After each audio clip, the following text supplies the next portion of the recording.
Earlier in the year, the Toronto Transit Commission Special Investigative Unit, with the assistance of Interact and another private company, began an investigation in regards to persons using fraudulent debit cards to purchase monthly passes from the TTC kiosks.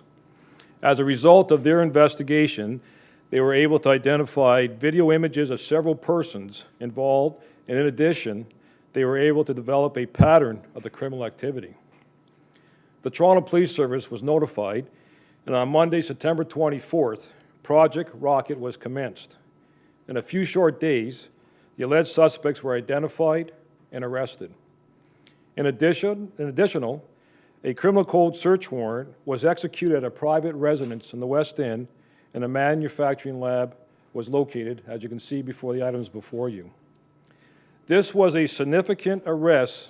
This significant arrest was the result of private industry, corporations, and the police working together by sharing their investigative knowledge and resources to focus on individuals who were involved in fraudulent criminal activity. I want to personally applaud our partnerships on this joint investigation. Due to their initial investigation, we were able to make quick arrests. It is our belief that some of the arrested persons may have been involved in further debit card fraudulent activity within the province of Ontario. Therefore, we are requesting private industry, corporations, and other policing jurisdictions to view the photographs of the arrested persons and compare them against captured video surveillance images of persons involved in fraudulent debit card activity. Detective Ian Nicol of the Financial Crimes Unit and Staff Sergeant Mark Russell of the Toronto Transit Commission Special Investigative Unit will now address you, the media, with more details of the actual investigation and the arrest.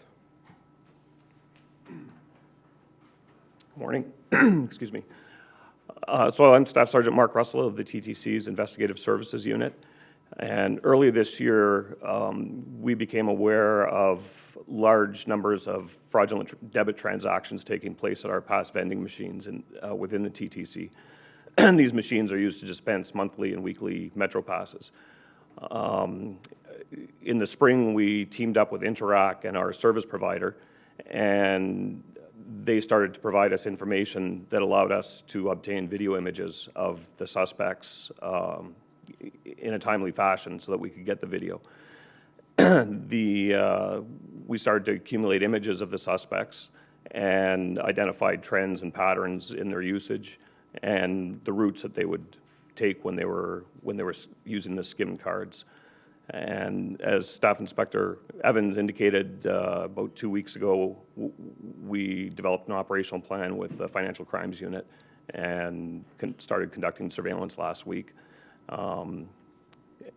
culminating in the arrests on Thursday and so on. So that's pretty much the role of the TTC. We gathered the data, analyzed it, and came to the Financial Crimes Unit. I'll let Ian take it from there. Good morning. September 19th, the Toronto Police Financial Crimes Unit and the TTC, as has been discussed, initiated this investigation, Project Rocket, in relation to the fraudulent use of debit cards being used at pass vending machines at various subway locations. The investigation culminated on September the 27th. 4 of the accused were initially arrested after leaving the North York Civic Centre subway stop. Prior to that, they had attended at 2 other subway stops and performed some of the fraudulent activity that we've been alleging. In total, there's about $180,000 in losses associated with this investigation. Now, the specific amount that's associated to this group has yet to be determined, but based on what you can see, it's obvious that they played a significant role. At the time of their arrests, the accused, 4 of them, were in possession of 168 counterfeit debit cards and 29 TTC monthly passes. A 5th accused was arrested shortly thereafter.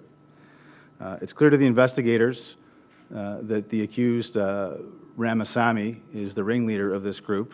Further search warrant was executed at a residence of his in the West End in the Marina Del Rey condominium complex.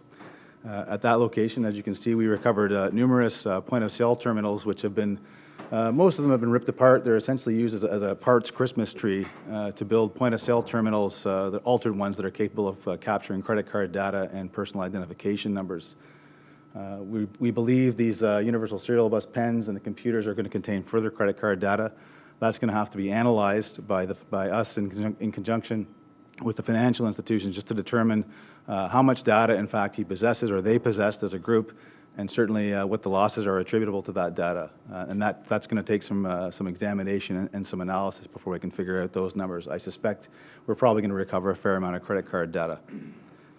It's worth mentioning that the TTC didn't suffer any financial exposure as a result of this. They took it upon themselves to assist us because criminal activity was being conducted at their property. But again, they suffered no loss. That's not always the case. I think they should be commended for that. We have 5 accused in total. Umasangar Ramasamy, 33 years, the alleged ringleader. Jigme Lundup, Tenzin Delik, Tenzin Namsel, and Suring Shodan. The accused Jigme Lundup is actually a surety, a bail surety for the accused Umasangar Ramasamy on previous charges which he's facing, which are similar in nature, which is a problem for us. That's all I've got for you, subject to any questions.